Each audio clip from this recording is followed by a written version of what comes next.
آج کا ہمارا موضوع ہے جودی پہاڑ۔ حضرت نوح علیہ السلام کی کشتی طوفان کے تھپڑوں میں 6 ماہ تک چکر لگاتی رہی، یہاں تک کہ خانہ کعبہ کے پاس سے گزری اور کعبہ مکرمہ کا 7 چکر طواف بھی کیا۔ پھر اللہ تعالیٰ کے حکم سے یہ کشتی جودی پہاڑ پر ٹھہر گئی، جو عراق کے ایک شہر جزیرہ میں واقع ہے۔ روایت ہے کہ اللہ تعالیٰ نے ہر پہاڑ کی طرف یہ وحی کی کہ حضرت نوح علیہ السلام کی کشتی کسی ایک پہاڑ پر ٹھہرے گی، تو تمام پہاڑوں نے تکبر کیا، لیکن جودی پہاڑ نے تواضع اور عاجزی کا اظہار کیا، تو اللہ تعالیٰ نے اس کو یہ شرف بخشا کہ کشتی جودی پہاڑ پر ٹھہری۔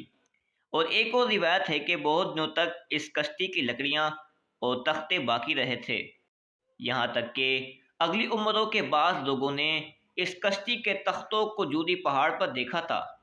محرم کی 10ویں تاریخ عاشورہ کے دن یہ کشتی جودی پہاڑ پر ٹھہری، چنانچہ اس تاریخ کو کشتی کی تمام مخلوق یعنی انسان اور وحوش و طیور وغیرہ سبھی نے شکرانہ کا روزہ رکھا۔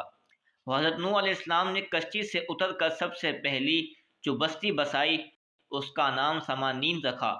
عربی زبان میں سمانین کے معنی 80 ہوتے ہیں، کیونکہ کشتی میں 80 آدمی تھے، اس لیے اس گاؤں کا نام سمانین رکھ دیا گیا۔ اس کا تذکرہ قرآن مجید فرقان حمید میں بھی ہے۔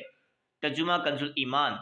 اور کشتی کوہ جودی پر ٹھہری اور فرمایا گیا کہ دور رہو بے انصاف لوگ۔